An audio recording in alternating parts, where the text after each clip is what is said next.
तो online traffic problem है ना, तो जो तो अपने पापा के साथ आए हैं या अपनी कन्वेंस पे हैं वो तो आ गए हैं। अच्छा जी चलें, हम क्या पढ़ रहे थे जी, हम क्या पढ़ रहे थे जनाब? हम प्रीवियस लेक्चर में पढ़ रहे थे डिपार्टमेंटल रेट सिस्टम। हम प्रीवियस लेक्चर में पढ़ रहे थे डिपार्टमेंटल रेट सिस्टम।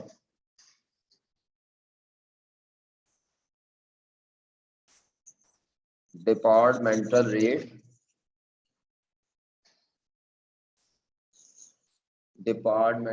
सिस्टम के कितने स्टेप्स थे टोटल? टोटल स्टेप्स दिमाग में लाओ, बस बोलने नहीं करेंगे, बस तादाद बता दो। डिपार्टमेंटल रेट सिस्टम के टोटल कितने स्टेप्स थे? 5। लेकिन हमने अभी 2 स्टेप पढ़े जो कि साल के शुरू पे होते हैं, स्टेप 1 और स्टेप 2। ये दोनों स्टेप कब होते हैं? अकाउंटिंग पीरियड के या मंथ के स्टार्ट पे। मंथ भी हो सकता है, साल भी हो सकता है। पहला स्टेप क्या होता है? नहीं, पूरा डिस्ट्रीब्यूशन शीट बनानी है। एक्चुअल एफओएच की या बजटेड एफओएच की? तो हमें शीट बनानी पड़ती है बजटेड एफओएच की। बजटेड एफओएच की डिस्ट्रीब्यूशन शीट बनानी पड़ती है, ठीक है? क्या बनानी पड़ती है? Distribution sheet. उसके बाद क्या स्टेप होता है भाईजान? नहीं, ये तो शीट के अंदर के स्टेप है, मेन स्टेप नहीं है ये। दूसरा मेन स्टेप क्या है? वो शीट के अंदर के नहीं पूछे अभी मैंने। शीट के अंदर क्या काम करते हैं ये तो मैंने पूछा ही नहीं। मैंने तो पूछा स्टेप 2 क्या होगा। जब आप शीट बना लेते हैं तो डिपार्टमेंट वाइज एफओएच आ जाते हैं। हाँ, डिपार्टमेंटल रेट फाइंड आउट करते हैं। ये मेन स्टेप है डिपार्टमेंटल एफओएच का। एब्जॉर्प्शन रेट नहीं, रेट्स फाइंड आउट करते हैं, ठीक है? क्वेश्चन में कितने रेट होंगे भाईजान? एब्सेंट से? अच्छा, क्वेश्चन में कितने रेट्स होंगे? जी जनाब, वो पीछे। हाँ जी, क्वेश्चन में कितने रेट्स होंगे? जितने प्रोडक्शन डिपार्टमेंट्स होंगे उतने। प्रोडक्शन के अलावा कौन से डिपार्टमेंट्स होते हैं? जो प्रोडक्शन डिपार्टमेंट की हेल्प के लिए होते हैं, ठीक है? वो प्रोडक्ट नहीं बनाते। तो फैक्ट्री में 2 तरह के डिपार्टमेंट होते हैं, प्रोडक्शन और सर्विसेज। तो जितने प्रोडक्शन डिपार्टमेंट है उतने रेट्स होंगे। रेट का फॉर्मूला अब क्या होगा? नेक्स्ट। हाँ, budgeted total FOH of a department, of पूरी फैक्ट्री के नहीं ले रहे, डिपार्टमेंट के, divided by budgeted activity level of. जी भाईजान, नेक्स्ट। एक्टिविटी लेवल बजटेड ना बताया हो कि किस डिपार्टमेंट में कौन सी लेनी है, एब्सेंट। तो वो लेक्चर नहीं सुना कल का है जी? एब्सेंट क्यों थे? अच्छा भाईजान आप आगे नेक्स्ट। अगर आपको रेट के नीचे एक्टिविटी लेवल ना बताइए हो कि क्या लेनी है तो फिर क्या करेंगे? हमने कहा था प्रोफेशनल जजमेंट अप्लाई करेंगे। जी बताइए जी भाईजान आपको। ये भाईजान जो बैठे हैं आप, हाँ कल थे आप, क्या करेंगे याद है? जो लेक्चर पढ़ते हैं ना, जब चैप्टर नया शुरू होता है उस दिन तो जाके जरूर पढ़ना ही, आने से पहले 15 मिनट पहले फजर के बाद पढ़ लेना, ठीक है? ये फजर की नमाज पढ़ देते। जी जनाब, याद है? नहीं याद? ये देखो, कल मैंने बताया था, कल मैंने बताया था, ये देखो ना, लेक्चर तो भूल जाओगे तो आप काम खराब हो जाएगा। कल मैंने बताया था, क्या बताया था, क्या बताया था? मैंने कहा था अगर बेस ना दियो, अच्छा मिटा दिया था मैंने। हाँ जी, इंसेंटिव नहीं, इंटेंसिव। हाँ जी, मैंने ये बताया था कि अगर ना बताया हो तो आपने जजमेंट लगानी है अपनी। और जजमेंट कैसे लगानी है? हर डिपार्टमेंट में देखना है डायरेक्ट लेबर आवर ज्यादा है या मशीन आवर, ऐसे ही है। जिसमें जो ज्यादा हो वो ले लेना है, डायरेक्ट लेबर आवर या। कल बताया था बेटा यार, ये याद नहीं किया आपने? और सवाल करना, सवाल ही याद करने, रूल याद करने, बड़ी मेहरबानी। सारा चैप्टर आपकी फिंगर टिप्स पे है, वो जबान से, यानी जैसे आप किसी को कहानी सुनाते हैं ना, वैसे कहानी में आपके दिमाग में सारा चैप्टर हो। ठीक है, तभी आपने पास होना है। मैं बता दूं, सवाल चाहे आप 100 कर लें, और अगर आपको रूल नहीं पता ना, तो वो 100 सवाल तो रटे जाएंगे, लेकिन जब 101वां सवाल आएगा तो आप फिर गलतियां करेंगे, ज्यादा गलतियां होंगी। तो रूल याद कर लो, तुम्हारी मेहरबानी। ठीक है, रूल क्या है? अगर आपको ये ना बताया हो कि डिपार्टमेंटल रेट की बेस क्या होगी, तो फिर आप चेक करेंगे, अपनी जजमेंट लगाएंगे, किस चीजों को कंपेयर करेंगे, मशीन आवर को या डायरेक्ट लेबर आवर को। और आपने बोलना भी है साथ साथ वजह। जब आप बोलेंगे तो आपके दिमाग में चीजें भी आ रही होंगी, इधर से भी इधर जाएगी, समझ आई? दो एंगल से जाती हैं। तो direct labour our, machine our, दोनों में से विच एवर इज हायर। अच्छा, रेट का फॉर्मूला ठीक है, budgeted FOH of department, budgeted total FOH of department 1 जो भी होगा, divided by budgeted activity level of department 1। ऐसे ही डिपार्टमेंट 2 के लिए होगा बजटेड एफओएच ऑफ या total FOH of department 2 divided by budgeted activity level of department 2। ये rate आ जाएंगे एफओएच के रेट। हाँ भी जवान, ये जो ग्लासेस में साहब बैठे हुए हैं, आप कल आए थे? अच्छा, हमें क्वेश्चन में रेट की अगर रेट दिया हो तो उसकी क्या पहचान होगी? ये वैसे मैंने बताया था लेकिन कल नहीं बताया। क्वेश्चन में जब रेट दिया होगा उसकी क्या, एफओएच का अगर रेट दिया होगा मिसाल के तौर पर, निकालना तो हम सीख रहे हैं ना, अगर रेट दिया होगा तो रेट कैसे दिया होगा, उसकी क्या पहचान है क्वेश्चन में? जी आपने बताना। ये मैंने चैप्टर 1 में बताया है, बेसिक्स में। या परसेंटेज होगी, या रेट अगर दिया होगा तो या परसेंटेज में होगा, या रुपीस पर यूनिट होगा, या रुपीस पर लेबर आवर होगा, या रुपीस पर, कभी टोटल में नहीं दिया होगा रेट। रेट हमेशा इस तरह पर में दिया होगा, या परसेंटेज, या रेट पर आवर, या रेट पर। समझ आ गई है? रेट वैसे इस चैप्टर में कम ही दिया होगा, दिया हो सकता है इस चैप्टर में कम दिया होगा, ज्यादातर पिछले चैप्टर में दिया होगा। हाँ भाई, शीट कैसे बनाते हैं? शीट के स्टेप्स बताओ, शीट के अंदर के शीट कैसे बनाते हैं जवान, बताओ।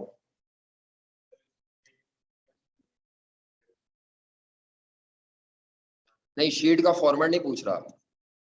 जब आप शीट बनाते हैं तो शीट के अंदर क्या स्टेप चल रहे होते हैं? शीट बना ली, उसके अंदर किस तरतीब से डाटा फिल करोगे?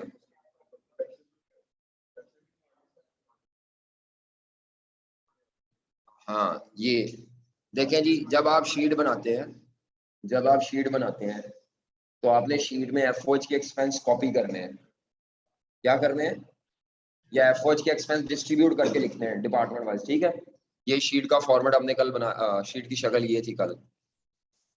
कहाँ गई शीट? ये बनी भी हुई थी इसमें, और नीचे भी बनाई थी हमने ये शीट।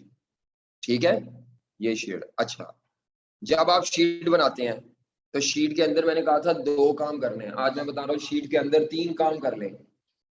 शीट के अंदर कितने काम कर लें? 3 काम। शीट के अंदर 3 काम करने हैं। शीट के अंदर 3 काम क्या करने हैं? पहला काम ये करना है, जो एफओएच एक्सपेंसेस डिपार्टमेंट वाइज तोड़ के पहले दिए हुए हैं, टूटे हुए दिए हुए डिपार्टमेंट वाइज, उनको नहीं तोड़ना, उनको उठा के सिर्फ कॉपी करना है। Copy the distributed. उनको क्यों नहीं कॉपी करना? उनको क्यों नहीं डिस्ट्रीब्यूट करना? वो भाई पहले से एलोकेटेड है। डिपार्टमेंट वाइज तकसीम उसको करते हैं जो टोटल दिया हो, कॉमन दिया हो। अगर डिपार्टमेंट वाइज दिया हुआ है पहले से, तो फिर आप उसको तकसीम करते रहेंगे तो बेवकूफ है। हाँ, इसके बाद आपने क्या करना है, जो कॉमन एफओएच एक्सपेंसेस हैं जो टोटल में दिए हुए हैं, उनको हमें क्या करना पड़ेगा? डिस्ट्रीब्यूशन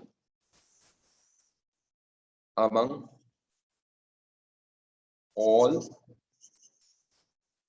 या FOH distribution to all departments कर ले चले। यानी कुछ ऐसे कॉमन एक्सपेंस होंगे जो डिपार्टमेंट वाइज नहीं दिए होंगे, सिर्फ उनका टोटल खर्चा दिया होगा। रेंट एक्सपेंस जैसे मैंने कल कहा था दिया होगा, अब आप कहेंगे डिपार्टमेंट वाइज इसको कैसे लेकर आए, तो वो आपको रेंट एक्सपेंस को डिस्ट्रीब्यूट करना पड़ेगा। ठीक है, पहले कौन सी कॉपी करनी है, जो ऑलरेडी डिस्ट्रीब्यूटेड है, फिर जो डिस्ट्रीब्यूटेड नहीं है उनको डिस्ट्रीब्यूट कैलकुलेटर से करके आप लिखेंगे। फिर मैंने कहा था ऑल डिपार्टमेंट्स का मतलब प्रोडक्शन डिपार्टमेंट भी हैं, और उसके बाद मैंने कहा था जो सर्विस डिपार्टमेंट होता है, क्योंकि वो कोई प्रोडक्ट, तो उसको जीरो करना, उसको क्या करना है, जीरो करने का मतलब है उसके सारे खर्चे प्रोडक्शन के खाते में डाल देने हैं, पूरे खर्चे ट्रांसफर करने। तो इस स्टेप को हम कहते हैं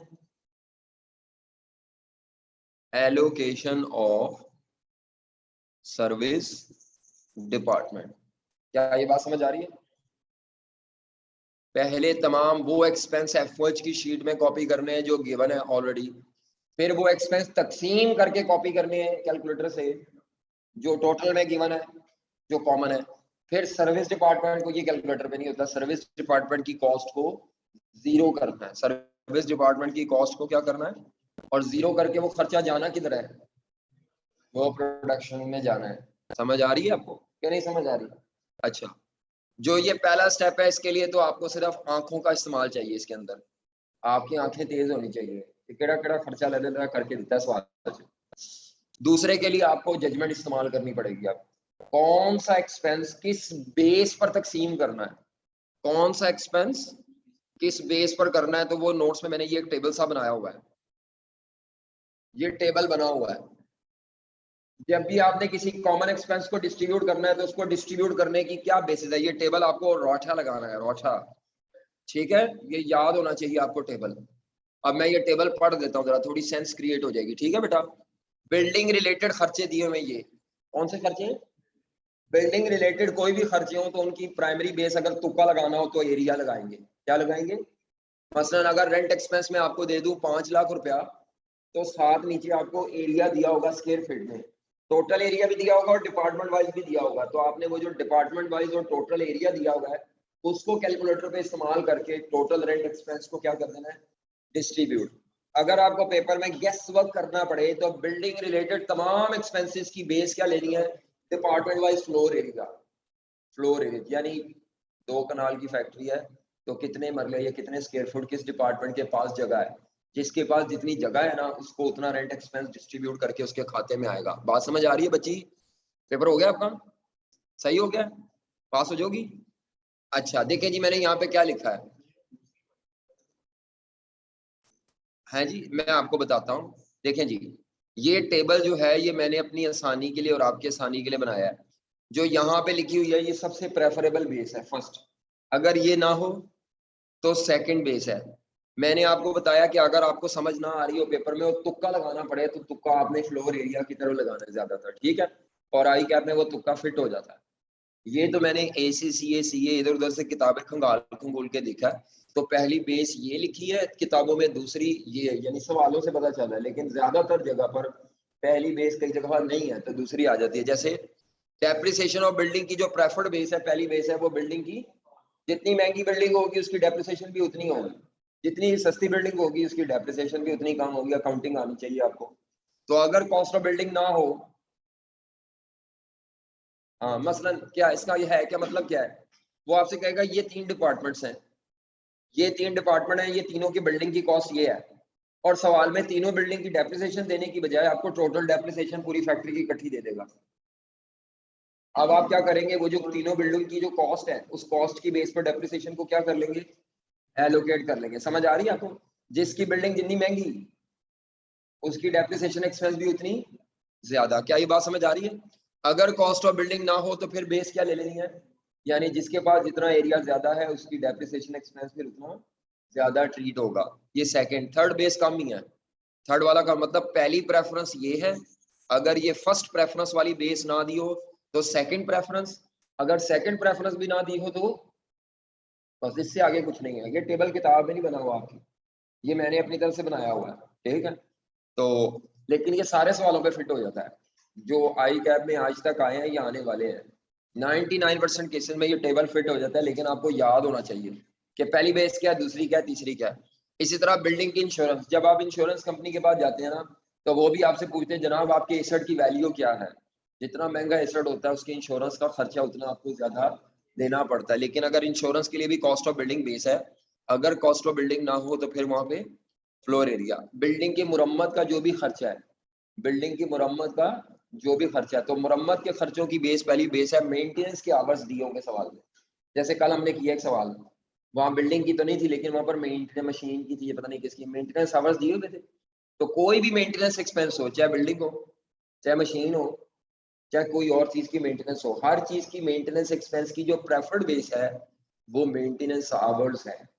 यानी हर डिपार्टमेंट के लिए कितने कितने घंटों की मेंटेनेंस की गई है। अगर मेंटेनेंस आवर्स मौजूद ना हो देन फिर क्या है बेस? Floor area. रेंट की एक ही बेस है, फ्लोर एरिया। सफाई क्लीनिंग एक्सपेंस और बिल्डिंग की एरिया है फ्लोर एरिया। कूलिंग और हीटिंग की बेस है floor area. Cooling heating factory में जो होती है वो सेंट्रलाइज्ड होती है। हमारे यहाँ पे देखो ना एसी लगे हैं, अगर स्कैन सेंट्रलाइज कर देगा ना तो फिर यहाँ पर डक्ट दिए जाएंगे। जितना बड़ा कमरा होगा, जितनी बड़ी जगह होगी, उधर उतने ज्यादा डक्ट देंगे। शॉपिंग मॉल्स वगैरह में ऐसे ही होता है, सेंट्रलाइज कूलिंग हीटिंग अरेंजमेंट होता है, तो वो डक्ट से एसी की हवा आ रही होती है। समझ आ रही है आपको? तो जब सेंट्रलाइज कूलिंग हीटिंग होती है तो जिस डिपार्टमेंट के पास जितना एरिया ज्यादा होता है उसको उतने ज्यादा डक्ट दिए जाते हैं, वो कूलिंग हीटिंग का खर्चा उसके लिए उतना ज्यादा हो रहा होता है। ठीक है। एयर कंडीशनिंग भी वही है, heat and light, heat and light उसके लिए भी वही है, heat and light. Lighting expense ये है, लाइट है ये भाई, लाइटिंग एक्सपेंस। तो इसके लिए प्रेफर्ड बेस कौन सी लिखी हुई है? Lighting points. क्या है? इनको पॉइंट्स गिना जाता है। ये जी, यानी मेरे सामने 4 लगी हैं, तो पूरे कमरे में कितनी लगी हैं लाइटें? गिन लेना जितनी है, इनको पॉइंट्स कहते हैं। जब इलेक्ट्रिशियन आता है ना वो कहता है पाने एक पॉइंट में 100 रुपए लेना है, ये एक पॉइंट लगाने के कितने पैसे लूंगा? तो जब वो इसको पॉइंट्स गिनता है, इलेक्ट्रिशियन पॉइंट गिनता है, इदारा देखता है कि हमने किस डिपार्टमेंट में इलेक्ट्रिसिटी के कितने पॉइंट दिए हैं। जिस जगह जितना ज्यादा पॉइंट होगा, इलेक्ट्रिसिटी एक्सपेंस हो या लाइटिंग एक्सपेंस हो या जनरल लाइटिंग हो या इलेक्ट्रिसिटी हो, इन सब एक्सपेंसेस की जो बेस है वो क्या है? Lighting points. और समझ आ रही है? लाइटिंग पॉइंट जिसके ज्यादा होंगे और उन्हें बिजली बहुत ही खानी है, उन्हें बिजली बहुत ही इस्तेमाल करनी। जिसने जिसके लाइटिंग पॉइंट्स कम होंगे वो लाइटें भी कम जलाएगा। मसलन स्टोर रूम में 4 लाइटें हों शायद, लेकिन जहाँ प्रोडक्शन हो रही है वर्कर के सर पे 10 लाइटें लगी हुई हैं ताकि वो काम करते हुए, बारीक काम करते हुए उसको मसला ना हो। तो लाइटिंग एक्सपेंस की बेस क्या है? अगर लाइटिंग पॉइंट्स ना हो तो जिसका एरिया ज्यादा होगा उसके लाइटिंग पॉइंट भी ज्यादा होंगे। ये कॉमन सेंस लगा लेते हैं, लेकिन ये कॉमन सेंस मैंने लगा दी हुई है, आपने राठा लगाना है बस। ठीक है, आगे चले। मशीन रिलेटेड तमाम एक्सपेंसेस की क्या बेस है? यहाँ एक मिस्टेक है वो सही कर लेनी है नोट्स में। मशीन रिलेटेड है क्योंकि एक बच्चे ने पॉइंट आउट किया मुझे, सर ये आपने गलत लिखी हुई है, तो आई कैप के सवाल से साबित किया उसने, मैंने कहा हाँ ये मिस्टेक है। मशीन रिलेटेड एक्सपेंस की जो बेस है, ज्यादातर मशीन रिलेटेड एक्सपेंस की बेस मशीन आवर है। ज्यादातर मशीन, तुक्का लगाना हो तो किस पे लगाना है? तुक्का लगाना है तो किस पे लगाना है? लेकिन कई दफा तुक्का गलत भी हो जाएगा, तो वो अब रिस्क किया, तुक्के में तो रिस्क होता है। तो देखें जी, अगर मशीन की डेप्रिसिएशन है तो किसी भी चीज की डेप्रिसिएशन कॉस्ट पे बेस करती है। तो अगर आपको डेप्रिसिएशन दिया है तो आपने मशीन की कॉस्ट ले लेनी है। अगर कॉस्ट ऑफ मशीन ना हो तो देन सेकंड बेस क्या है? पहली प्रेफर्ड बेस डेप्रिसिएशन की बेस मशीन आवर नहीं है। कॉस्ट ऑफ द मशीन दी हो या वैल्यू ऑफ मशीन लिखा हो, इंग्लिश में एक ही बात है, वैल्यू ऑफ मशीन। कॉस्ट लिखा हो या क्या लिखा हो? वैल्यू। जिस डिपार्टमेंट के पास जितनी ज्यादा वैल्यू की मशीन होगी उसको डेप्रिसिएशन एक्सपेंस उतना ज्यादा चार्ज होगा। अदरवाइज इधर क्या थॉट होगी? जिस डिपार्टमेंट की मशीन जितने घंटे ज्यादा चलेगी, अगर वो आवर बेस्ड डेप्रिसिएशन हो, जितने घंटे मशीन ज्यादा चलेगी उतनी डेप्रिसिएशन उस डिपार्टमेंट को चार्ज ज्यादा होगी। अब बच्चे कहते हैं सर आप ये क्या बता रहे हैं, ये जरा बताएं। मैं आपको बता रहा हूँ किसी भी टोटल एक्सपेंस को डिपार्टमेंट वाइज तकसीम किस बुनियाद पे करना है, ये वो बेसिस है। आगे, मशीन की इंश्योरेंस की बेस है कॉस्ट ऑफ मशीन, ये बस एक ही है। रिपेयर मेंटेनेंस ऑफ मशीन की प्रेफर्ड बेस क्या है? दूसरी बेस ये है, ये इधर ले आओ, ये दूसरी है। रिपेयर और मेंटेनेंस की, repair of maintenance of machine की पहली बेस क्या है? ये ठीक है। अगर मेंटेनेंस आवर ना दिया तो दूसरी कॉस्ट ऑफ मशीन नहीं है, दूसरी बेस क्या है? Machine our. ये तीसरे नंबर पर है। ये पॉइंट आउट किया स्टूडेंट ने कि सर मैंने जो सर्वे किया, मैंने जो सवालों को छापा छुपा चेक किया है, आपके ये टेबल को किसमें कोई गलती तो नहीं? तो ये सर एक मिस्टेक है। तो वो फिर मैंने ठीक कर ली, मैंने कहा हाँ सही कह रहे हैं आप, तो ये सही कर लें जी इसको। यानी पहली बेस क्या है, ये जो दूसरी तीसरी है ना, ये सवालों से उठा उठा के लिखी हुई है कि यार सवालों में ज्यादातर क्या इस्तेमाल हुई है। और ये आपके आई कैप के सवाल नहीं है, बल्कि आई कैप जो पुरानी किताबों में से सवाल बनाता था वहां से भी देखे हुए। तो पावर एक्सपेंस क्या होता है, जो हैवी मशीनरी होती है जो 10,000 या 12,000 वोल्ट पे चलती है, उसके लिए जो आपने डेडिकेटेड कनेक्शन लिया होता है उसको, उस कनेक्शन को कहते हैं, उसका खर्चा जितना भी चलाने का, मशीनें चलाने का, पावर एक्सपेंस। बड़े बड़े फैक्ट्री में बॉयलर होते हैं, बड़ी बड़ी मशीनें होती हैं, उनको चलाने के लिए अलहदा से वो कनेक्शन लिया जाता है। समझ आ गई? एक तो आपके घरों में होता है ना, उसको कहते हैं सिंगल फेज, एक 3 फेज होता है, और एक और भी बड़ा कनेक्शन होता है जिसमें कई दफा ट्रांसफार्मर आपकी इसके आगे लगा देते हैं आपके लिए डेडिकेटेड। अगर आपकी हैवी मशीनरी हो ना, तो आपके लिए डेडिकेटेड ट्रांसफार्मर और डेडिकेटेड लाइन मिलती है, पैसे उसके बड़े देने पड़ते हैं। तो उस बिजली का खर्चा है पावर एक्सपेंस। नहीं चाय नहीं पानी रख दिया, ठीक है। पावर एक्सपेंस, पावर एक्सपेंस की बेस क्या है, पहली किलोवाट आवर, किलोवाट आवर्स, ठीक है। ये उसका यूनिट ऑफ मेजरमेंट है कि वो मशीनें जो चल रही हैं उस बिजली से या उस पावर से, वो कितने किलोवाट की हैं और क्या कंज्यूम कर रही हैं। अगर किलोवाट आवर ना हो तो फिर कौन सी बेस है, हॉर्स पावर आवर्स, ये भी इसका यूनिट ऑफ मेजरमेंट है। और तीसरी बेस क्या हो सकती है, मशीन आवर। जितनी मशीन ज्यादा चलेगी, जितने किलोवाट आवर मशीन ज्यादा होगी, जैसे आपके बल्ब के ऊपर ना इतने वाट का बल्ब है, इसी तरह मशीनों के लिए भी होता है। तो जितने किलोवाट आवर की मशीन ज्यादा होगी उतनी वो पावर ज्यादा कंज्यूम करेगी। या जितने हॉर्स पावर की उसमें मोटरें लगी हुई हैं, जितनी हैवी हॉर्स पावर की मोटरें होगी, मोटर जो आप घर में पानी चलाने वाली मोटर लेते हैं ना, पानी जिसे खींचते हैं, वो आधे हॉर्स पावर की होती है, उस पर लिखा होता है 1 हॉर्स पावर की होती है, बहुत ही बड़ी होगी। तो लेकिन फैक्ट्रियों में तो 8-8 हॉर्स पावर की मोटर लगी होती है मशीनों पे। तो ये बिजली वाले को पता होते हैं ये सारे उसके यूनिट ऑफ मेजरमेंट है। जिसने एफएससी में पढ़ा है ना, कोई इलेक्ट्रिसिटी का कोई चैप्टर है फिजिक्स में, हाँ वो पढ़ते हैं ना, वो उनको ये पता होता है ये यूनिट ऑफ मेजरमेंट है। जैसे लिक्विड को लीटर में मेजर करते हैं, इसी तरह हर एक चीज का। तो मैं इस पे कोई इतनी बात कर नहीं सकता, मैंने एफएससी नहीं की। चलें जी आगे। मशीन आवर ये तो समझ आ रही है, तुक्के की है कि जितनी मशीन बहुत ही घंटे चलेगी उतनी पावर ज्यादा कंज्यूम करेगी, ठीक है। इसके बाद एम्प्लॉय के तमाम खर्चे जो है, तमाम वो खर्चे जिनका फायदा एम्प्लॉय की वेलफेयर है, उन तमाम खर्चों की जो बेस है वो नंबर ऑफ एम्प्लॉयज है। एम्प्लॉय की फलाह के लिए फैक्ट्री में जितने खर्चे होंगे, उनको जब डिपार्टमेंट वाइज तकसीम करना है तो उनको किस बेस पे करना है। मसलन कैंटीन एक्सपेंस है, तो कैंटीन देखना क्या है कि किस डिपार्टमेंट के कितने एम्प्लॉयज हैं। क्योंकि अगर आपने रोजाना 2 चाय फ्री दी हुई है, तो एक डिपार्टमेंट में कि सुबह एक चाय फ्री पी ले आप, दूसरी कैंटीन से शाम को चाय 4 बजे फ्री पी ले। अब एक डिपार्टमेंट में 5 एम्प्लॉई हैं, तो उन्होंने तो रोज की 10 चाय पीनी है। और एक डिपार्टमेंट में 5 ही एम्प्लॉई हैं, तो उन्होंने रोज की, अब आप कहेंगे बीच में कुछ चाय ना पीते हो, ऐसे केस में मुफ्त मिल रही हो तो सब पीते हैं। समझ आ रही है? तो किसको ज्यादा कैंटीन का चाय का खर्चा किसके हिस्से में ज्यादा पड़ेगा, जिसके 5 एम्प्लॉई हैं या जिसके 50? 25, हाँ 25 एम्प्लॉय थे और वो 50 चाय दिन में पी रहे थे। तो इसका मतलब है जिसकी एम्प्लॉय ज्यादा होंगे उसको एम्प्लॉय की वेलफेयर रिलेटेड एक्सपेंस चार्ज ज्यादा होगा। तो ये मैंने मिसालें लिखी हुई हैं। लेबर की इंश्योरेंस है, कैंटीन एक्सपेंस है, लीव इन कैशमेंट है। क्या होती है लीव इन कैशमेंट बच्ची, आपको पता है? आपको पता है लीव इन कैशमेंट? टैक्स में पढ़ा हुआ है जी, लीव इन कैशमेंट। हाँ, अनयूटिलाइज लीव होती है, वर्कर से कहा जाता है पूरे साल में आप 50 छुट्टियां कर सकते हैं। कुछ वर्कर जो होते हैं वो छुट्टियां नहीं करते या कम करते हैं। जितनी छुट्टियां उन्होंने नहीं की होती, इदारा उनकी छुट्टियों का रिवॉर्ड देने के लिए ना करने के बदले जो रिवॉर्ड देता है, पैसे देता है, उसको कहते हैं लीव।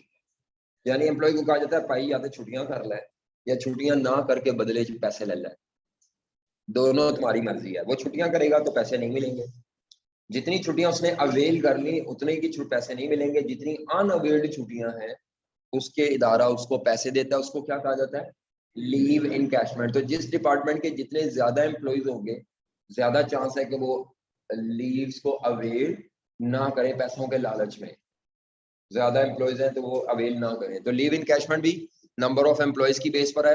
अच्छा, अगर टोटल नंबर ऑफ एम्प्लॉयज की बेस ना दी हो तो सारे खर्चों की बेस हम मजबूरन क्या ले लेंगे, डायरेक्ट लेबर कॉस्ट। असल में ये है डायरेक्ट वेजेस का मतलब कौन सी कॉस्ट है, कॉस्ट अगर बेस के तौर पे लेनी है तो इनडायरेक्ट नहीं लेनी, डायरेक्ट ही लेनी है। एम्प्लॉय की वेलफेयर का कोई भी खर्चा हो तो उसकी बेस या तो टोटल एम्प्लॉयज ना हो तो मजबूरन कॉस्ट लेनी है, और कॉस्ट भी इनडायरेक्ट वाली नहीं, कौन सी वाली, डायरेक्ट लेबर कॉस्ट। ठीक है, इसी तरह अगर फैक्ट्री में कोई हॉस्पिटल और डिस्पेंसरी बनाई हुई है उसको चलाने का खर्चा वो भी उस पे है। सुपरविजन का खर्चा, फैक्ट्री में जो सुपरवाइजर रखे होते हैं उसको सुपरिटेंडेंस या सुपरविजन कॉस्ट कहते हैं। इनडायरेक्ट एम्प्लॉइज का खर्चा, ये बेस इनडायरेक्ट लेबर कॉस्ट का बेस क्या है, इनडायरेक्ट नंबर ऑफ एम्प्लॉइज। अगर इनडायरेक्ट नंबर ऑफ एम्प्लॉइज भी ना दिए हो तो डायरेक्ट वेजेस। ऊपर है टोटल एम्प्लॉइज, नीचे क्या लिखा हुआ है, फर्क क्या होता है, टोटल नंबर ऑफ एम्प्लॉइज में डायरेक्ट और इनडायरेक्ट दोनों शामिल है। डायरेक्ट एम्प्लॉइज वो होते हैं जो प्रोडक्ट बना रहे हैं, इनडायरेक्ट एम्प्लॉइज वो होते हैं जो प्रोडक्ट नहीं बना रहे हैं उनको मदद दे रहे हैं। तो जो इनडायरेक्ट लेबर कॉस्ट है वो टोटल नंबर ऑफ एम्प्लॉइज की बेस पे डिस्ट्रीब्यूट नहीं करनी, वो इनडायरेक्ट नंबर ऑफ एम्प्लॉइज की बेस पे करनी है। तो ये टेबल आपको याद होना चाहिए। क्या चीज,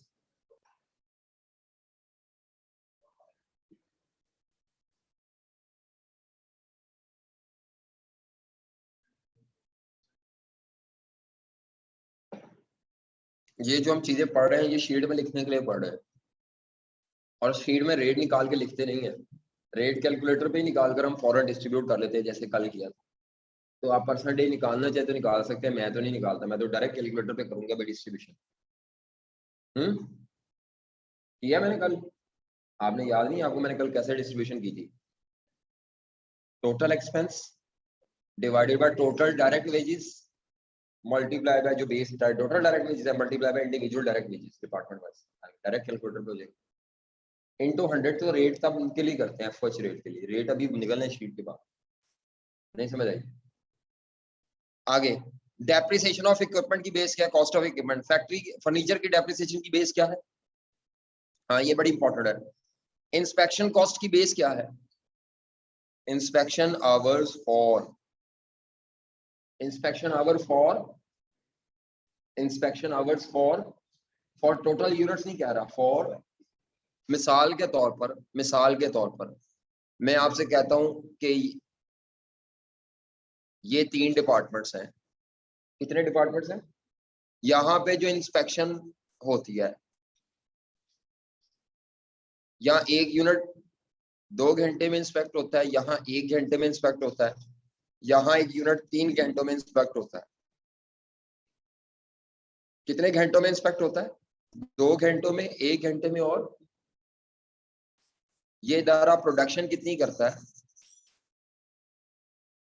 ये करता है 5000 यूनिट्स, ये करता है 8000 यूनिट्स, और ये करता है 10,000 यूनिट्स। 5000 8000 और 10,000। अभी अगर यहाँ तक कहा होगा, कुछ नहीं कहा होगा, तो हम अज्यूम करेंगे ये सारे यूनिट जो प्रोड्यूस हो रहे हैं ये सारों की इंस्पेक्शन हो, लेकिन इदारे में ये प्रैक्टिकली पॉसिबल नहीं है। अगर तो मशीनें हैं तब तो पॉसिबल है, लेकिन अगर बंदों ने इंस्पेक्शन करनी है तो इनमें से सैंपल बेसिस पे चेकिंग होती है।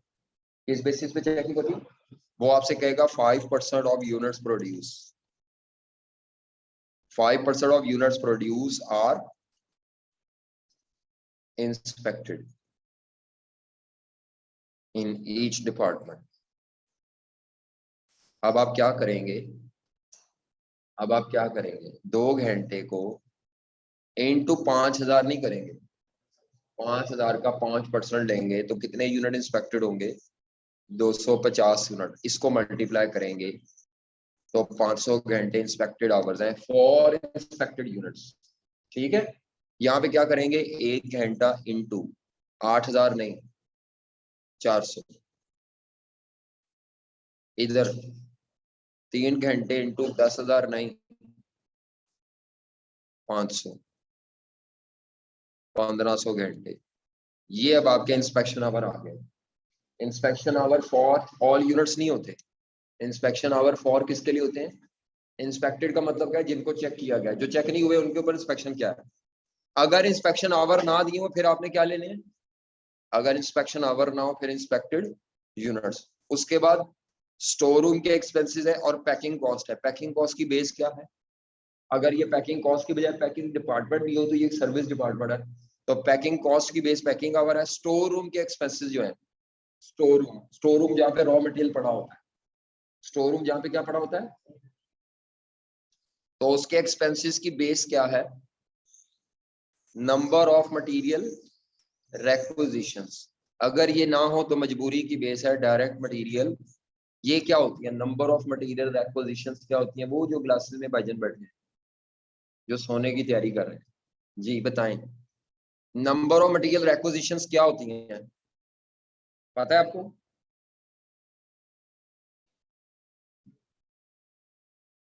रेक्विजिशंस क्या होती हैं जी? ये स्टोर रूम है, किसको, कौन से? तो नंबर ऑफ रेक्विजिशंस का क्या मतलब है?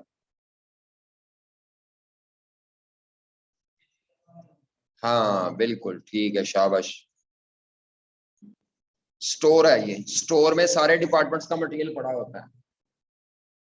स्टोर में सारे डिपार्टमेंट्स का मटेरियल, प्रोडक्शन वाले स्टोर कीपर को एक रिटर्न रिक्वेस्ट भेजते हैं कि जनाब साडा माल इशू करो, रटी रॉ मटेरियल दो ताकि हम प्रोडक्ट में इस्तेमाल करें। और ये उनको क्या कर देता है? ये जो स्टोर कीपर है, ये एक सर्विस डिपार्टमेंट है स्टोर, ये प्रोडक्शन डिपार्टमेंट नहीं है। ये कौन है? क्योंकि ये रॉ मटेरियल बस संभाल के रखता है।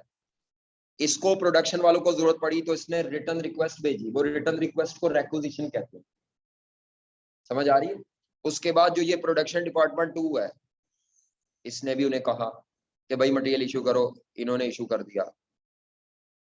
अब जिस डिपार्टमेंट ने साल में ज्यादा नंबर ऑफ रेक्विजिशन भेजी है ना, तो सर्विस डिपार्टमेंट कहता है तुसी साडा टाइम बहुत खादा है, हर दूसरे घंटे बाद ਤੁਹਾਡੀ ਇੱਕ रेक्विजिशन आ जाती, सानू बयान ही नहीं दिता तुसी। क्या बात समझ आ रही है? यानी अगर स्टोर रूम को डिपार्टमेंट 1 से 5000 रेक्विजिशन मिली है साल में, डिपार्टमेंट 2 से 1000 मिली है, डिपार्टमेंट 3 से सिर्फ 500 रेक्विजिशन आई है, तो इसका मतलब है स्टोर रूम ने सबसे ज्यादा किसको सर्व किया है? डिपार्टमेंट ए को, क्योंकि उसकी 5000 रेक्विजिशंस को हैंडल किया है। यानी स्टोर में फिर उसका मटेरियल ज्यादा शायद पड़ा होगा, तभी वो बार बार रॉ मटेरियल, ये सारा मटेरियल इकट्ठा क्यों नहीं मंगवा लेते प्रोडक्शन वाले? वहां प्रोडक्शन वाली प्लेस पे जगह नहीं सही होती, वहां मटेरियल के खराब होने के चांसेस होते हैं। इसीलिए जितना भी मटेरियल है वो फैक्ट्री के स्टोर में पड़ा है, स्टोर कीपर देता जाएगा, प्रोडक्ट वाले इस्तेमाल करते जाएंगे, इजाफी मटेरियल वापस इधर आ जाएगा, वापस स्टोर में आ जाएगा। क्या बात समझ आ रही है आपको ये? तो इसका मतलब है स्टोर रूम जितना भी है, इसको चलाने पे जो खर्चा होगा, कोई बंदा शंदा रखा हुआ है, कोई लाइटें शाइटें ये वो, जो भी स्टोर रूम का कूलिंग हीटिंग का भी यहाँ खर्चा हो सकता है स्टोर में, स्टोर का, पूरी बिल्डिंग का नहीं, फैक्ट्री का। स्टोर का जो भी खर्चा होगा वो किस डिपार्टमेंट के खाते में ज्यादा जाएगा? जिस डिपार्टमेंट ने स्टोर कीपर से ज्यादा नंबर ऑफ रेक्विजिशन के जरिए सर्विस ज्यादा लिया। क्या बात समझ आ गई ये नहीं समझ आई? जिस डिपार्टमेंट की नंबर ऑफ रेक्विजिशन, यानी उसने जितनी दफा रिक्वेस्ट की थी 500 मटेरियल भेजो, तो स्टोर कीपर ने उतनी दफा मटेरियल भेजा है, तो ज्यादा रेक्विजिशन इसकी है, इसीलिए प्रोडक्शन डिपार्टमेंट 1 को एक्सपेंस ज्यादा चार्ज होगा। उम्मीद है आपको ये बात समझ आ गई होगी जी। ठीक है, चलें आ जाए जरा, ये एक सवाल हमने अब करना है ताकि हम ये जरा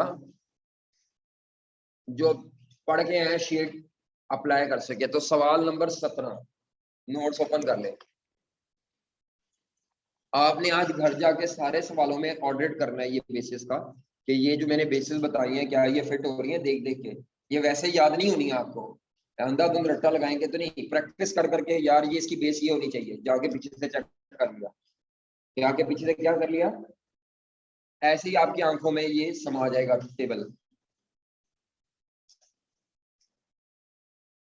मैं बच्चों को ना हर दफा एक मिसाल देता होता हूँ कि ये जो हाफिज, हुफाज कहते हैं वैसे तो उन्हें, इन्हें जिनको जिस कुरान पाक पे इसने इन्होंने हिफ्ज किया होता है ना, ये उसी से रिवीजन करते हैं, वरना याद नहीं होता। कुरान पाक में ना लाइनें होते हैं 16 सतरी, 17 सतरी, 17 मतलब लाइंस का होता है साहब। अब आपने बाई चांस जब आपने कुरान पाक हिफ्ज किया तब आपने 16 लाइंस वाले कुरान पाक से किया, और आपके हाथ में रिवीजन के वक्त मैं 18 लाइंस वाला कुरान पाक दे दूं या 8 लाइनों वाला दे दूं मोटे मोटे अल्फाज का, तो होता क्या है कि पिछले सफे में जहाँ लफ्ज खत्म होता है वो उनके दिमाग में स्टोर हुआ होता है, और अगले सफे में जहाँ से लफ्ज शुरू, जो लफ्ज शुरू हो रहा है ना, वो असल में हमारा दिमाग इमेजेस स्टोर करता है। तो सारे कुरान पाक का इमेज उस बंदे के दिमाग में और दिल में स्टोर हुआ है।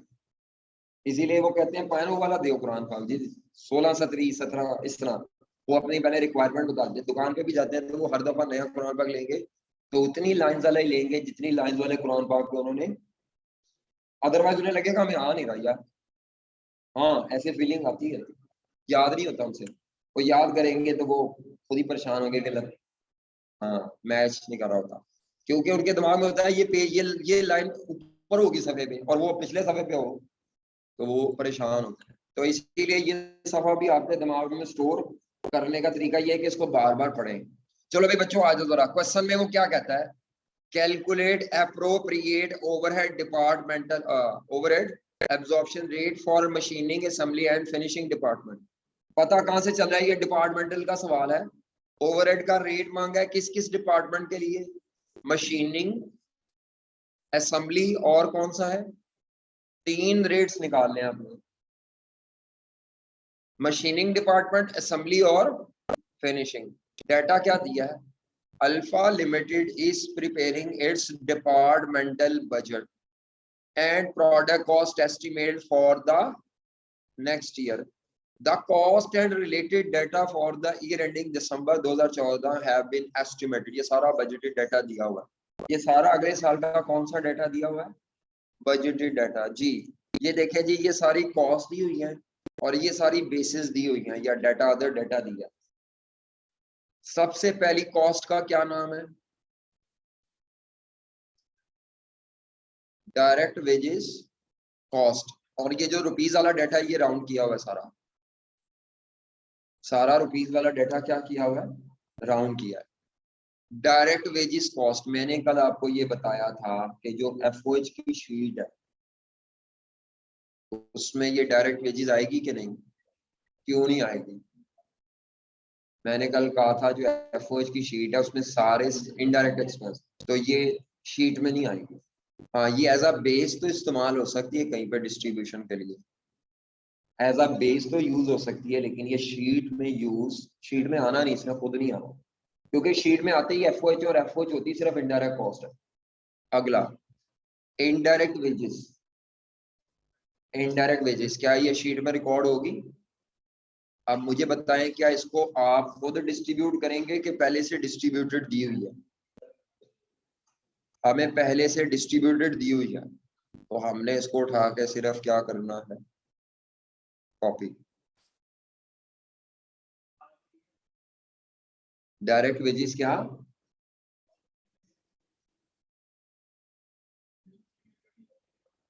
हाँ देखिए मैंने ये बताया था कि किसी भी प्रोडक्ट कॉस्ट के 3 एलिमेंट्स होते हैं, डायरेक्ट मटेरियल, डायरेक्ट लेबर और एफओएच में सारी कौन सी कॉस्ट आती है, डायरेक्ट मटेरियल डायरेक्ट लेबर तो एफओएच का हिस्सा ही नहीं है, तो ये डायरेक्ट मटेरियल या direct wages direct labour cost को कहते हैं ना, समझ आई कि नहीं। हाँ रेट निकालने के लिए एज अ बेस इस्तेमाल हो सकती है लेकिन शीट में नहीं आएगी, खर्चा रिकॉर्ड नहीं होगी, बेस के तौर पे इस्तेमाल हो सकती है, एफओएच का खर्चा नहीं है ये। हाँ बेस के तौर पे इस्तेमाल कर सकते हैं, मैंने देखा बेस के तौर पे तो डायरेक्ट कॉस्ट कोई भी इस्तेमाल हो सकती है as a base, as a base, ठीक है, एज अ बेस, यानी एफओएच का खर्चा डिवाइडेड बाय बेस करना है, तो बेस कुछ भी हो सकती है, खर्चों में नहीं लिखना है एफओएच के। जी डायरेक्ट मटेरियल का क्या करेंगे, ये एज अ बेस यूज हो सकती है, एफओएच की शीट में रिकॉर्ड नहीं हो। इनडायरेक्ट मटेरियल कॉस्ट ये शीट में आएगी, क्या इसको डिस्ट्रीब्यूट करेंगे, ये ऑलरेडी डिस्ट्रीब्यूटेड है, तो ये ऑलरेडी डिस्ट्रीब्यूटेड है, इसको उठा के सिर्फ कॉपी पेस्ट करना है आपने। पावर एक्सपेंस दिया हुआ, कौन सा एक्सपेंस दिया है, इसका देखें टोटल रकम दी हुई है, डिपार्टमेंट वाइज आपको नहीं दिया हुआ, डिपार्टमेंट वाइज अब आपको खुद से तकसीम, तो ये नीचे बेसिस दी हुई है, इन बेसिस में से कोई उठानी है, देखें कहीं पे है कोई बेस,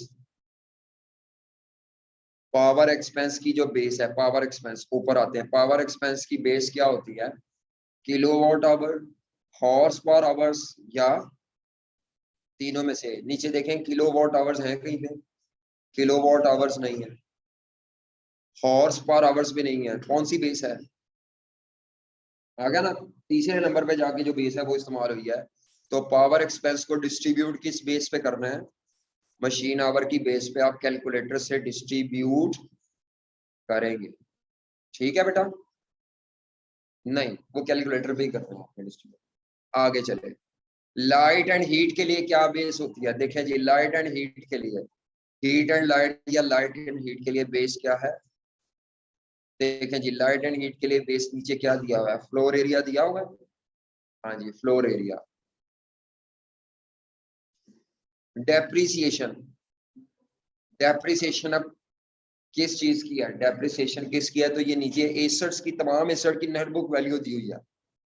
तो ये तमाम एसेट्स की दी हुई है, इसका मतलब है ये डेप्रिसिएशन किसी एक एसेट की नहीं है, बल्कि ये तमाम एसेट्स की इकट्ठी दी हुई है।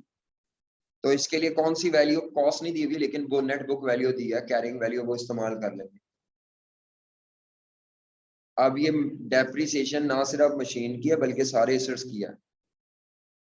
अब पता नहीं कौन कौन से एसेट होंगे इस इदारे में, लेकिन तमाम एसेट्स की डेप्रिसिएशन है।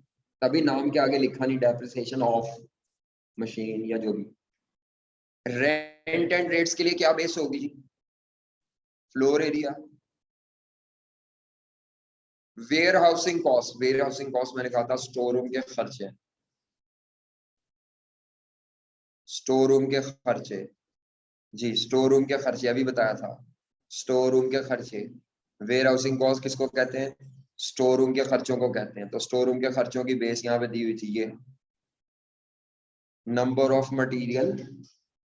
देखो जी, या नंबर ऑफ मटेरियल एक्विजिशन ना हो तो डायरेक्ट मटेरियल कॉस्ट। जी देखो है क्या?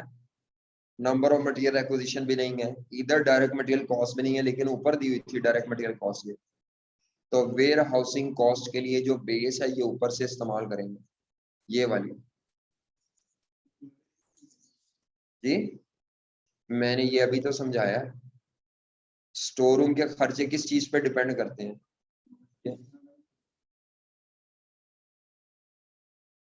नहीं वो नहीं है ना, फ्लोर एरिया की बेस है ही नहीं उसमें, क्योंकि कई दफा आपका स्टॉक एक नट पेज बोल्ट ज्यादा जगह घेरते हैं, लेकिन होते हैं वो सस्ते हैं। और कई दफा कुछ स्टॉक होती है छोटी थोड़ी जगह पे, लेकिन होता बड़ा महंगा, उसको संभालने पे अरेंजमेंट बहुत ज्यादा करने पड़ते हैं, उसकी सिक्योरिटी के, उसके कूलिंग हीटिंग के। तो जगह से अगर आप रिलेट करेंगे तो इसका मतलब है फिर तो जितने ये नट पेज बोर्ड ये वो सारी जगह ज्यादा घेरते हैं, लेकिन होते सस्ते हैं। अगर टोकरी होते जमीन पे फेंके होते हैं स्टोर में, क्योंकि उसकी वैल्यू बड़ी थोड़ी है, उसको कूलिंग हीटिंग का कोई प्रॉपर अरेंजमेंट भी नहीं देते। तो जगह का हिसाब जो है वो मिसलीडिंग है।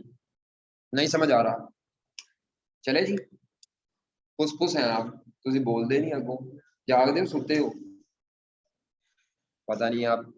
ये वाली लाइन हम अभी बाद में पढ़ते हैं, क्योंकि ये लाइन मुश्किल है थोड़ी सी। इस दफा जो पेपर आया था उसमें भी एक ऐसी उल्टी सीधी लाइन लिखी हुई थी, और जिसने लोगों को फेल कराया उसी पे टाइम जाया किया लोगों ने। तो वो इंग्लिश नहीं आती लोगों को, तो वो इसीलिए पेपर में मसला पैदा हुआ था। चले, अब हमने इसमें क्या निकालना है? डिपार्टमेंटल रेट निकालना है, लेकिन रेट की बेस नहीं बताई हुई, रेट की बेस नहीं बताई, वो अप्रोप्रिएट इसलिए लिखा हुआ है। तो सबसे पहले आपको क्या करना पड़ेगा? स्टेप नंबर 1, आए जी मेरे साथ साथ, बैठना नहीं। सबसे पहले आप बनाएंगे बजटेड एफओएच की डिस्ट्रीब्यूशन शीट, बजटेड एफओएच की डिस्ट्रीब्यूशन शीट। और ये शीट का फॉर्मेट होगा,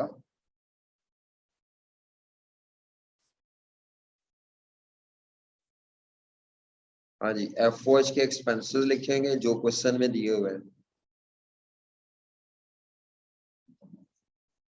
बेस लिखेंगे, टोटल अमाउंट रुपीज में दी हुई है 1000 में, चले 1000 में लिख लेंगे। डिपार्टमेंट्स के क्या नाम है? मशीनिंग, असेंबली और फिनिशिंग।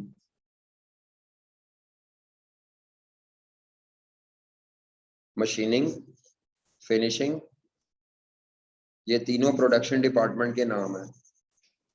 नोट्स में ये नाम लिखे हुए हैं। ये तीनों कौन सा डिपार्टमेंट है? Production department. और मेंटेनेंस सर्विस डिपार्टमेंट होता है। मेंटेनेंस डिपार्टमेंट कौन सा होता है? Service department.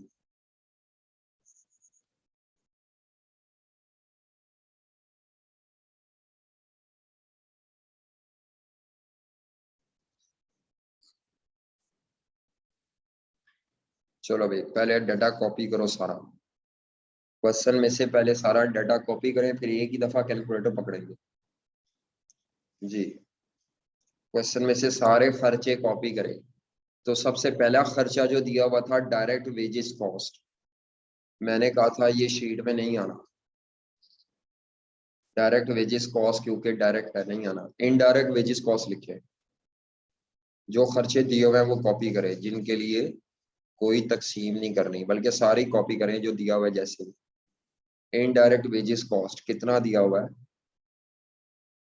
Rupees in thousand ही लिख रहा हूँ मैं अभी। 46, 3 सिफर कॉमन है, 27, आगे क्या 46 27, इसके बाद 36 137 और टोटल मैंने इधर लिखा होता है 246। अगला एक्सपेंस जो दिया हुआ है इनडायरेक्ट मटेरियल, इनडायरेक्ट मटेरियल कितना दिया हुआ है 68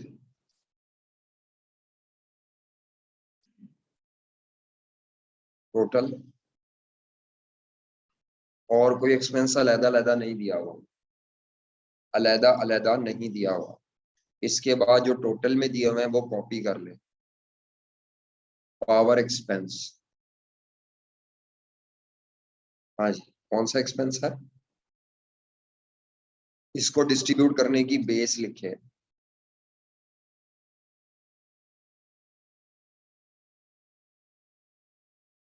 बेस क्या लूंगा मैं इसको डिस्ट्रीब्यूट करने की, machine our.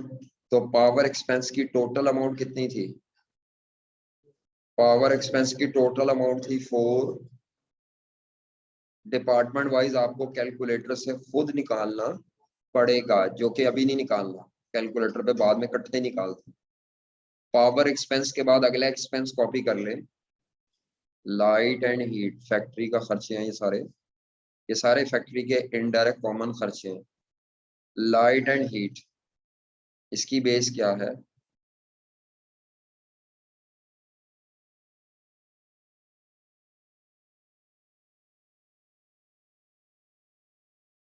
Light and heat की बेस है floor area. Light and heat की बेस क्या है, फ्लोर। टोटल खर्चा कितना है, चले डिपार्टमेंट वाइज अभी तोड़ते हैं। लाइट एंड हीट के बाद क्या है, डेप्रिसिएशन एक्सपेंस। तो ये नोट्स आपके हाथ में होने चाहिए और उधर से डाटा उठा के छापी जाए। डेप्रिसिएशन एक्सपेंस कितना दिया हुआ है, 108, और इसके लिए जो बेस दी हुई है नेट बुक वैल्यू।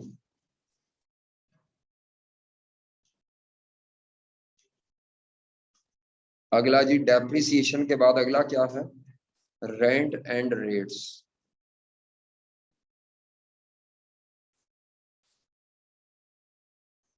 एरिया या फ्लोर एरिया 114।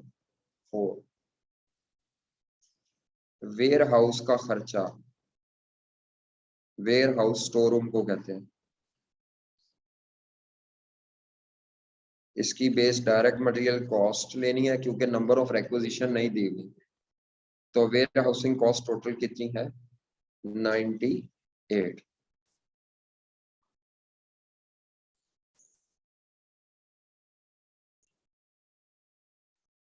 तो अब आप ये खर्चा टोटल करेंगे।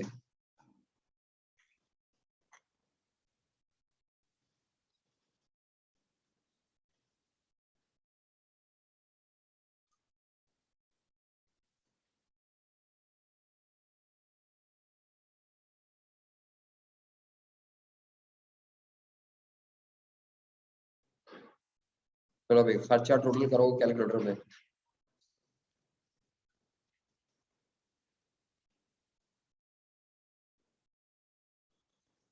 हाँ जी, 246 प्लस 213 प्लस 465 प्लस 46। आप कैलकुलेटर पकड़ लें एक ही दफा, 108 114 प्लस 98, चेक कर ले, 12 90 ऐसा ही है, 1290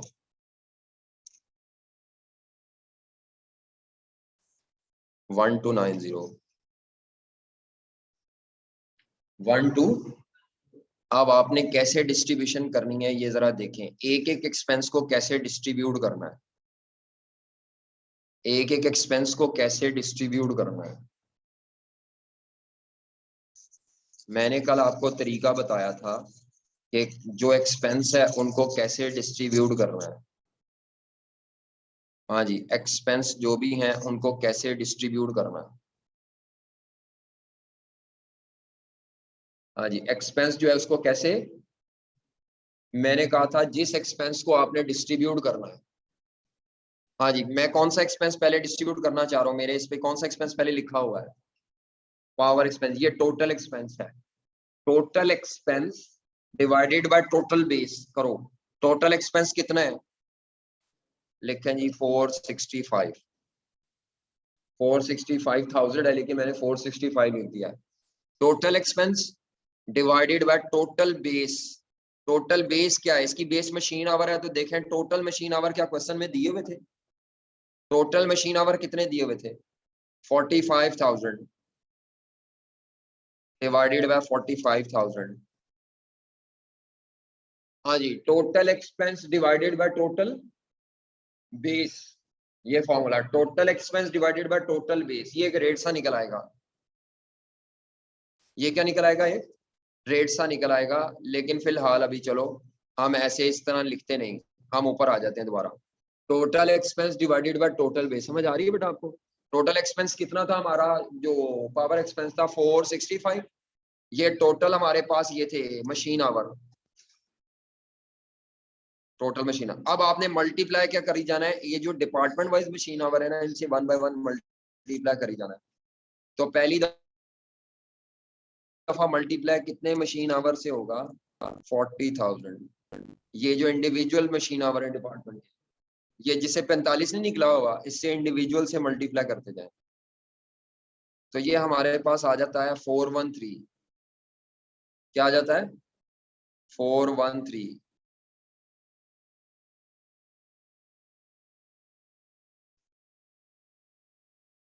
क्या करना है आपने,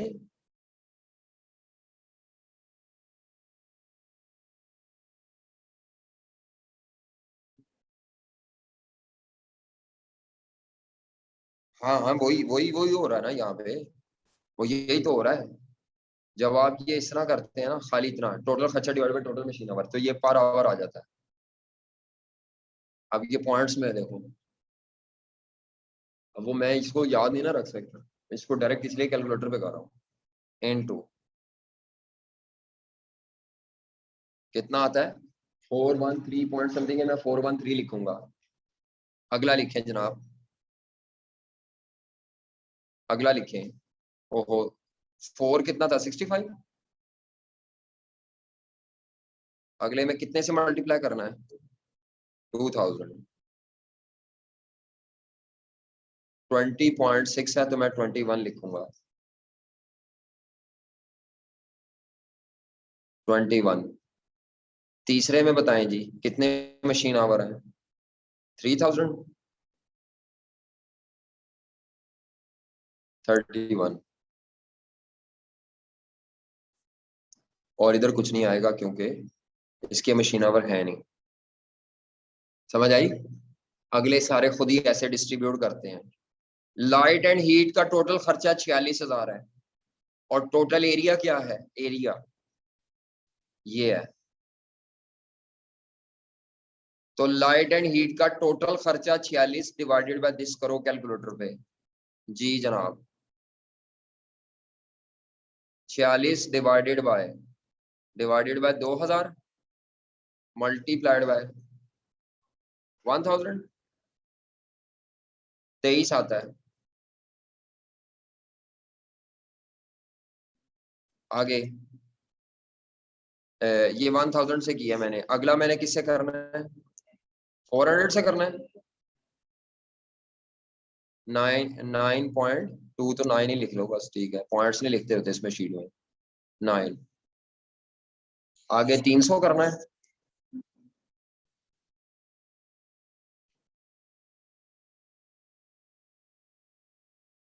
6.9 मीन 7।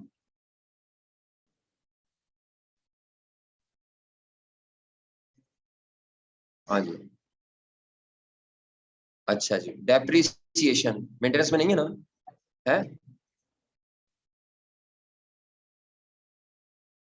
हाँ उसमें भी 300 है। ठीक है, तो वो 7 ही आ गया।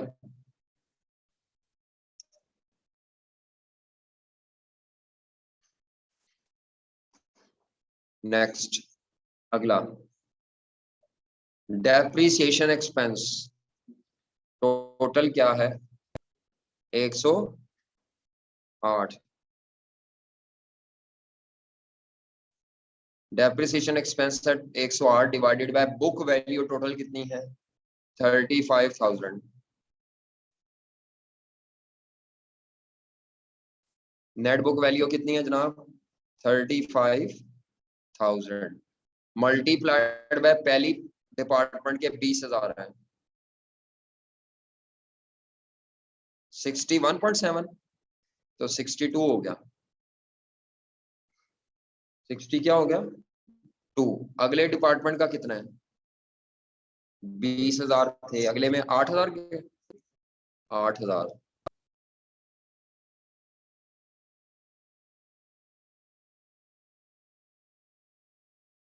24.6 25। अगले डिपार्टमेंट में है 3,000 मल्टीप्लाइड बाय 3,000, 9.2। और अगले में कितना है? 4 था। 4 है, 4,000।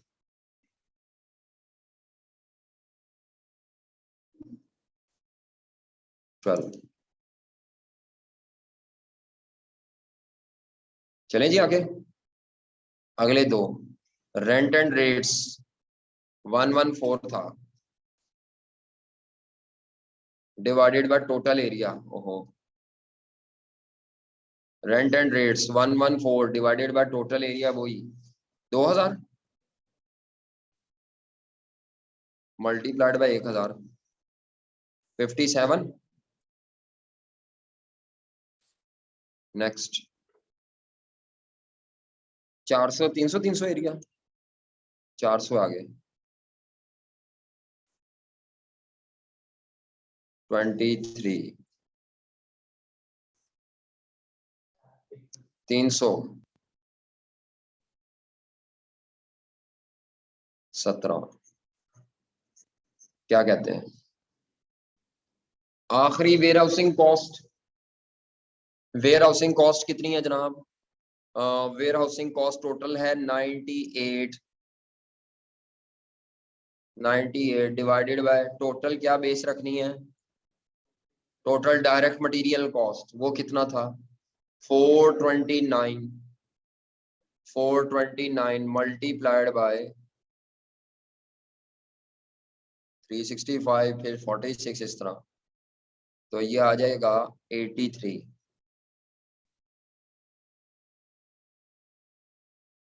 अगला क्या आ जाएगा? 365 के बाद 46।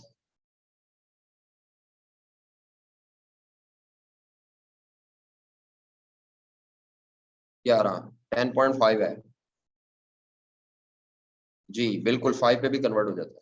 0.5 या 5 से राउंड अप करते हैं हमेशा। 18, इसके बाद 18 है।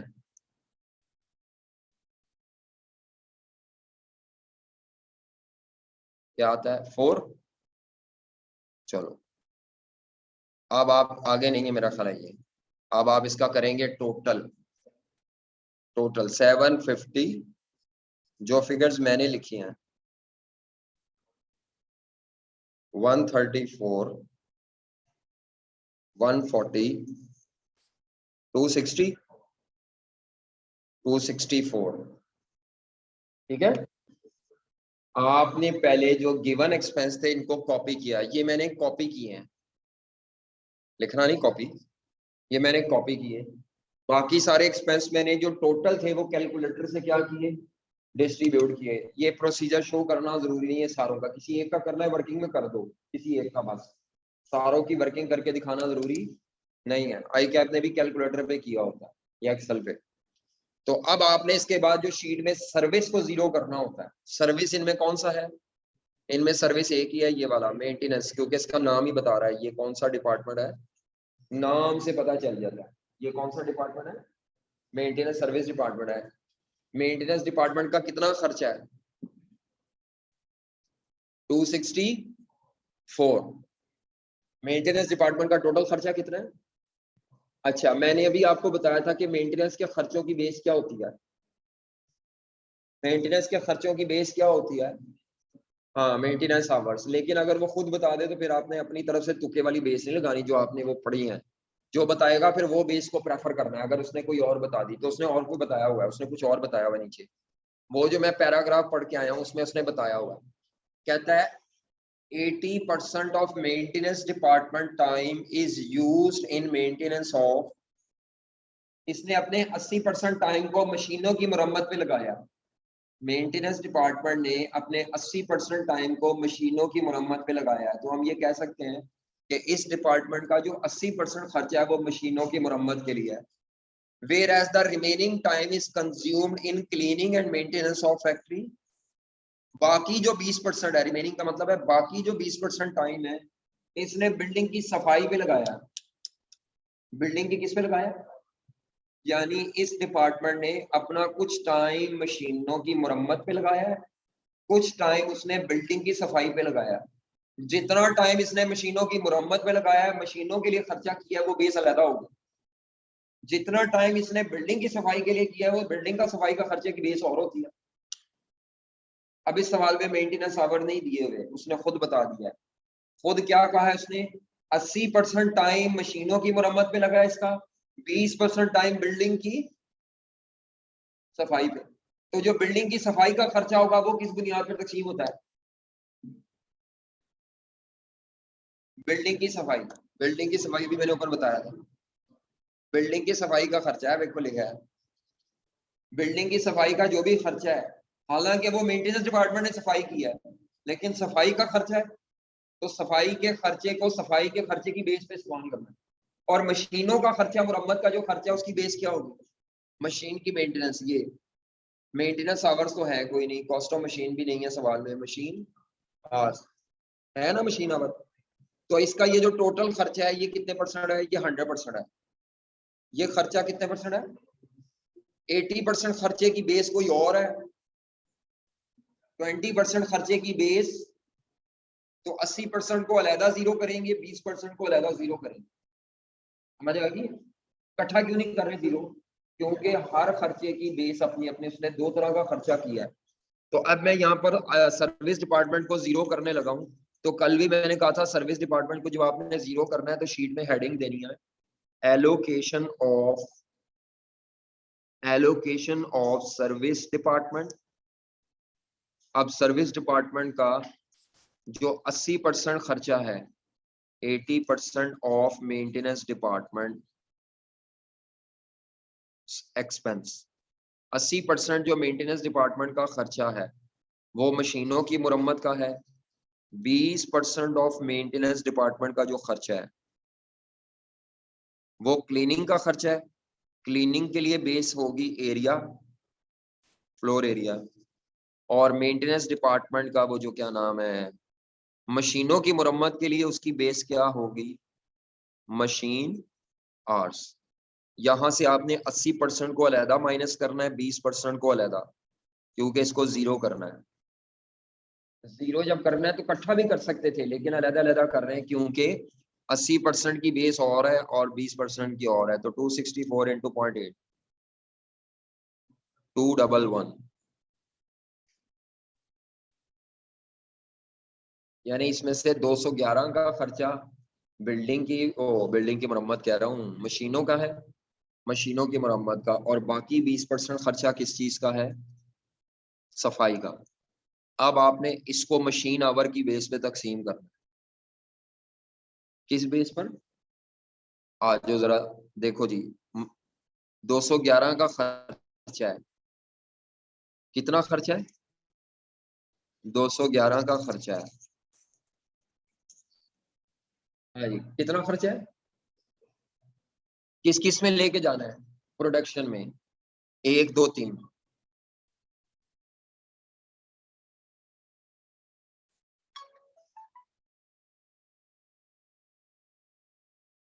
हाँ जी, हाँ जी, वालेकुम, क्लास में हूँ। नहीं,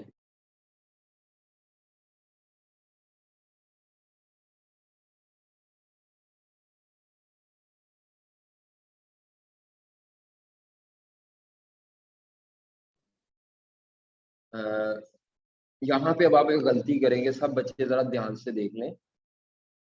ये खर्चा हमने किन डिपार्टमेंट्स में तकसीम करना है?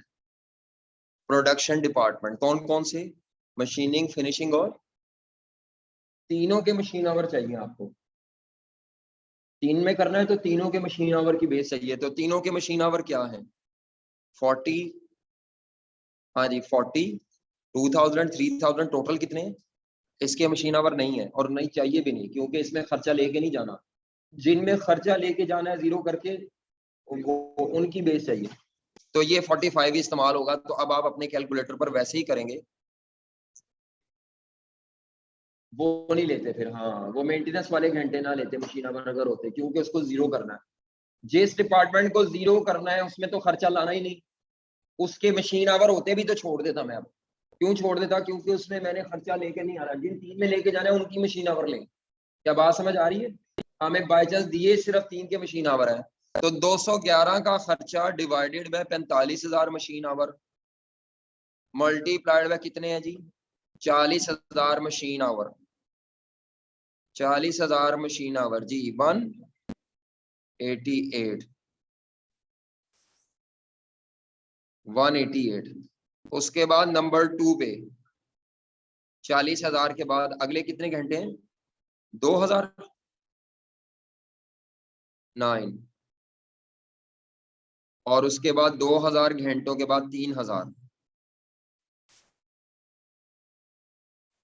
3000,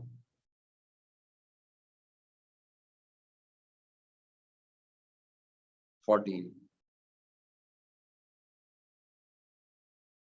मशीन आवर की बेस पे कर लिया डिस्ट्रीब्यूट। ठीक है। अब उसके बाद ये जो 53 है, ये किस बेस पे डिस्ट्रीब्यूट करना है? और एरिया कितनों का लेना है? 4 का कि 3 का? ये तीनों डिपार्टमेंट का एरिया चाहिए आपको। 4 का नहीं चाहिए, क्योंकि ये 4 में खर्चा नहीं जाना। चौथे का तो खत्म कर रहे हैं। 3 में जाना है, तो तीनों का एरिया पकड़े।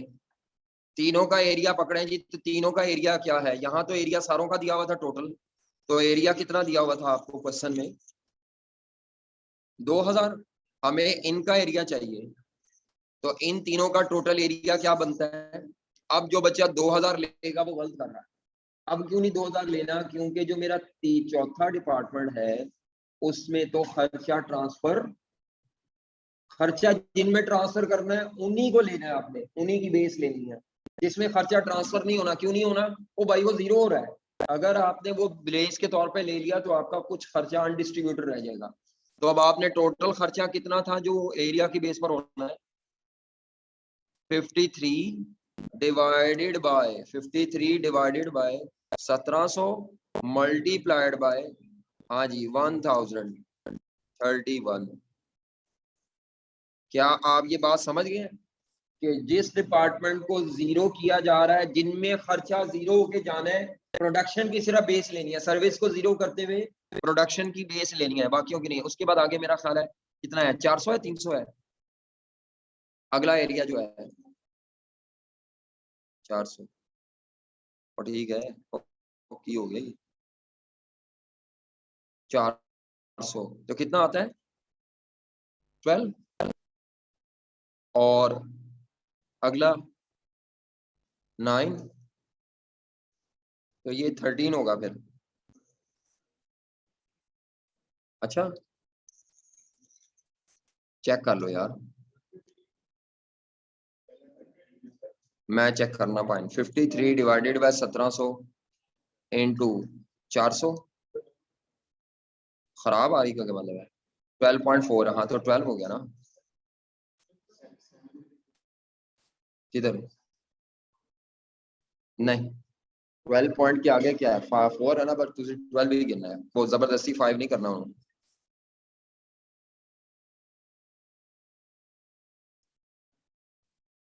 9 आ रहा है, और चल रहे चल रहे हैंग हो गए, चल दबाओ जी, कितना आंदा है 9.35 आ रहा है। अच्छा तो फिर टैली करने वास्ते ਤੁਹਾਨੂੰ ਜ਼ਬਰਦਸਤੀ करना पैना किसी एक ਨੂੰ, नहीं मैं इनू करना है, मेरा दिल चाहता है अच्छा जी, इसका टोटल कर लेंगे तो ये बजटेड एफओएच आ जाएंगे। Budgeted FOH cost of each department 9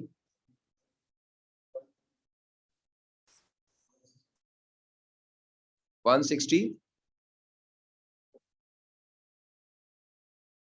ये बजटेड एफओएच क्या निकला है हर डिपार्टमेंट के, कोई मसला नहीं, कुछ नहीं होता, कोई नंबर नहीं कट रहे, बट ये 53 पूरा करना है आपने, इस 53 को पूरा करना है, जब 53 पूरा नहीं हो रहा था बदोबदी तो थले करके पूरा करो। ये देखो ना 53 डिस्ट्रीब्यूट हो रहा है ना, 53 से ज्यादा नहीं होना चाहिए डिस्ट्रीब्यूट होके, और 53 से 53 होना चाहिए, बस इसीलिए मैंने ऊपर नीचे थोड़ा किया, पूरा करके आना पाए, पैसे पूरे करने होंगे ने, तुसी अकाउंटेंट हो, अगर आपका ट्रायल टैली ना होया तो बाकी पैसे कितने जाएंगे हैं, ट्रायल टैली करते हो ना, बदोबदी भावे सस्पेंस पाके टैली कर दे जी। इसके बाद आगे क्या होना है जनाब, रेट मांगा उसने, क्या मांगा है, रेट की बेस नहीं बताई, रेट की बेस नहीं बताई, हमारा रेट का फॉर्मूला क्या होता है, इसकी बेस पे अब निकलेगा स्टेप 2, मैं जरा स्पीड से करने लगा हूं। स्टेप 2 आपने एफओएच का एब्जॉर्प्शन रेट निकालना है। तो पहला डिपार्टमेंट जो उसका नाम है मशीनिंग, मशीनिंग डिपार्टमेंट, तो इसमें फॉर्मूला होगा budgeted FOH divided by base, मुझे नहीं पता वो मैं कंपेयर करूंगा। मशीनिंग डिपार्टमेंट में डायरेक्ट लेबर आवर और मशीन आवर दोनों दिए हुए हैं, मैंने कहा था इन दोनों को कंपेयर करना है, दोनों में से विच एवर इज हायर ये है। तो मशीनिंग डिपार्टमेंट में क्योंकि मशीन आवर ज्यादा है, ना बताया हो तो रेट के लिए आपको लेबर आवर और मशीन आवर दोनों को कंपेयर करना है, दोनों में से विच एवर इज हायर वो बेस है, इन दोनों को, हाँ हमेशा हमारे सवालों में तीसरा कुछ नहीं है, हमने हमेशा इन्हीं दो को कंपेयर करना है। अगले डिपार्टमेंट में क्या होगा, अगले डिपार्टमेंट में मशीन आवर लेबर आवर में से ज्यादा कौन सा है, विच एवर इज हायर ये है, और उससे अगले में भी लेबर आवर, तो 8000 और इस तरह, तो ये 971 में 3 सिफर कॉमन थे तो वो 3 सिफर लिखने हैं, 1,55,000 divided by 8000 direct labour hours. ओहो ये मैंने ऊपर लेबर आवर क्यों लिख दिया, ये 40,000 तो मशीन आवर थे। तीसरे डिपार्टमेंट में 1,64,000 की कॉस्ट डिवाइडेड बाय 16,000 लेबर, तो ये तीनों के अलहदा अलहदा रेट निकल आएंगे जो पहले आप इकट्ठे निकालते, ठीक है जी। ये सवाल जाके आपने दोबारा करना है, ठीक है। उसके अलावा आपका होमवर्क क्या है नोट कर ले, आज का होमवर्क जरा ज्यादा है। Question number 2, question number 5, question number 2, question number 5, question number 2, question number 5। एक मिनट आ जाओ, हौसला करो यार, ये 8 से 10 नंबर का आएगा आपको मैक्सिमम पेपर में, ये तो यहाँ तो बड़े लंबे लंबे सवाल भी होंगे।